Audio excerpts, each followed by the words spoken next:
Ըստ Հայաստանի Հանրապետության վիճակագրական կոմիտեի տվյալների 2025 թվականի ապրիլին նախորդ տարվա ապրիլի համեմատ բանջարեղենը Հայաստանում թանկացել է 17.9%, միրգը 7.9%, մասնավորապես հայաստանցիների կողմից շատ սպառվող կարտոֆիլի գինը աճել է 47%, վարունգինը 16.6%, խնձորինը 16.4%, ելակինն էլ 23.7%-ով։ 2025-ի հունվար-մարտին Հայաստանում արտադրվել է ավելի քան 8000 տոննա միս։ 2024-ի համադրելի ցուցանիշի համեմատ արտադրության ծավալներն աճել են 10%-ով։ Միևնույն ժամանակ երշիկեղենի արտադրությունը նվազել է 9.7%-ով եւ կազմել 2717 տոննա։ Տվյալները փոխանցում էր Հայաստանի Հանրապետության վիճակագրական կոմիտեն։ 2023 թվականի համեմատ 2025 թվականին պետական բյուջեից տարածքների վարձակալության նպատակով հատկացվող միջոցները կրճատվել են շուրջ 123 միլիոն դրամով կամ 21.8%-ով։ Պետգույքի կառավարման կոմիտեից ընդգծում են, որ շարունակաբար միջոցներ են ձեռնարկում պետական մարմինների կողմից ոչ պետական տարածքների վարձակալությունը հնարավորինս նվազեցնելու եւ դրանք պետական սեփականություն հանդիսացող տարածքներով փոխարինելու ուղղությամբ։ 2025 թվականի հունվար-մարտին Հայաստանը ստացել է ավելի քան 1000 տոննա մարդասիրական օգնություն գրեթե 4 միլիոն դրամ արժողությամբ։ Այս տարվա առաջին եռամսյակում Հայաստանին ամենաշատ ծավալով մարդասիրական օգնություն ուղարկած երկրները Միացյալ Նահանգները, Չինաստանն ու Նիդերլանդներն են։ Որպես մարդասիրական օգնություն Հայաստանն ամենաշատը ստացել է ոչ թանկարժեք մետաղներ ու դրանցից պատրաստված արտադրանք։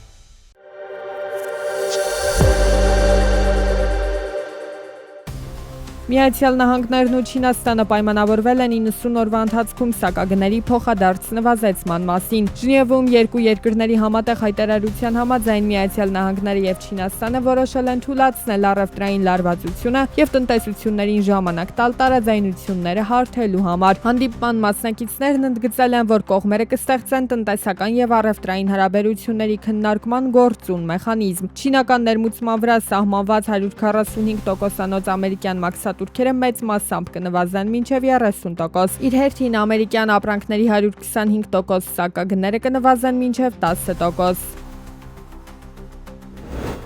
18 տարվա ընթացքում առաջին անգամ Վրաստանը 2025 թվականի առաջին եռամսյակում ռուսական բնական գազի համար ավելի շատ է վճարել, քան ադրբեջանական գազի համար։ 2025-ի առաջին եռամսյակում Վրաստանը ներմուծել է 183.5 միլիոն դոլարի ընդհանուր արժողությամբ բնական գազ։ Այս գումարից 106 միլիոն դոլարը տրամադրվել է ռուսական գազին, իսկ 82.4 միլիոն դոլարը ադրբեջանական գազին։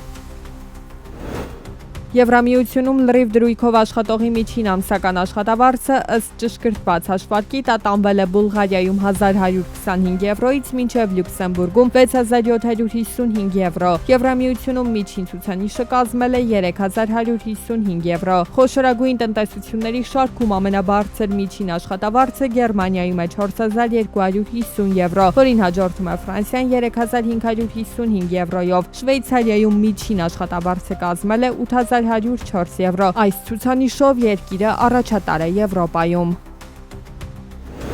Բիտքոյնի արժեքը աճուրդների ընթացքում գերազանցել է $105,000 առաջին անգամ հունվարի 31-ից հետո։ Այս մասին վկայում են Binance հարթակի տվյալները։ Երևանի ժամանակով ժամը 5:05-ի դրությամբ բիտքոյնի արժեքը բարձրացել է 0.34%-ով, հասնելով $105,032։ Ժամը 5:50-ի դրությամբ կրիպտոարժույթի արժեքը իջել է $103,954-ով։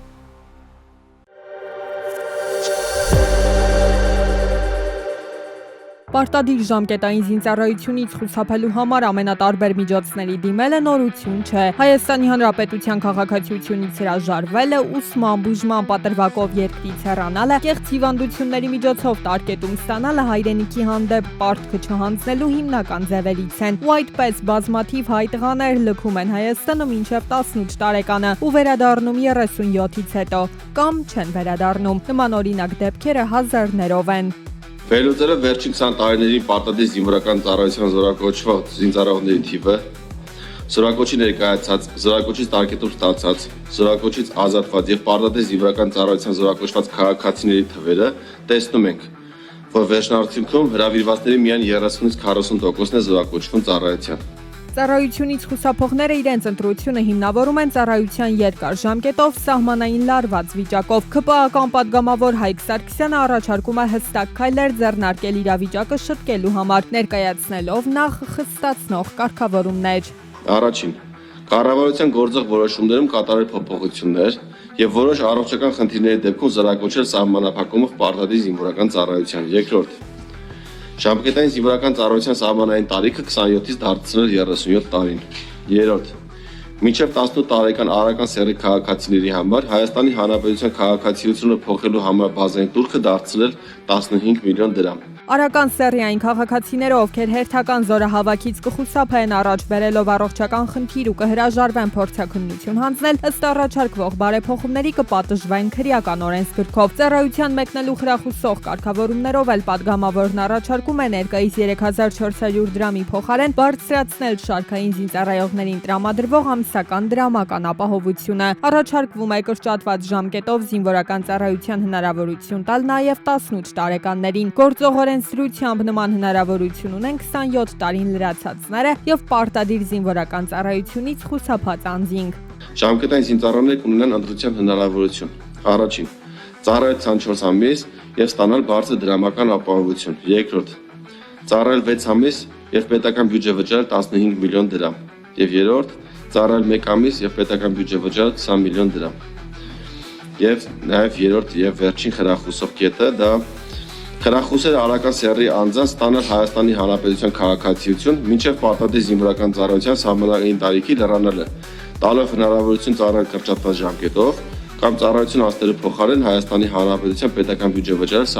սահմանված գումար։ Վերջին կետը վերաբերում է ազգությամբ հայ, բայց Հայաստանի Հանրապետության քաղաքացի չհանդիսացող արական սեռի ներկայացուցիչներին, ովքեր քաղաքացիություն հիմնականում ցանկանում են ստանալ 27 տարեկանից հետո։ Պետությունն այսպես ասած կոմպրոմիսային տարբերակ է առաջարկում։ Բացի ներկայացված բարեփոխումներից, պատգամավորը նաև հայտնեց, որ կառավարության ծրագրի մեջ է մտնում պարտադիր զինվորական ծառայության ժամկետը 2 տարվա փոխարեն սահմանել 1.5 տարի։ Առանց փակագծեր բացելու Հայկ Սարգսյանը տեղեկացրեց, որ այդ հարցին իշխանությունը կանդրադառնա այս աշնանը կամ եկող տարի գարնանը։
Սևանա լճի մակարդակը մայիսի 5-ից 11-ն ընկած ժամանակահատվածում բարձրացել է 5 սանտիմետրով եւ կազմել 1900.63 մետր, որն անցյալ տարվա նույն ժամանակահատվածի մակարդակից բարձր է 22 սանտիմետրով։ Մայիսի 5-ից 11-ն ընկած ժամանակահատվածում Արփասևան ջրատարով Սևանա լիճ տեղափոխված ջրի քանակը կազմել է 11.327.000 խորանարդ մետր։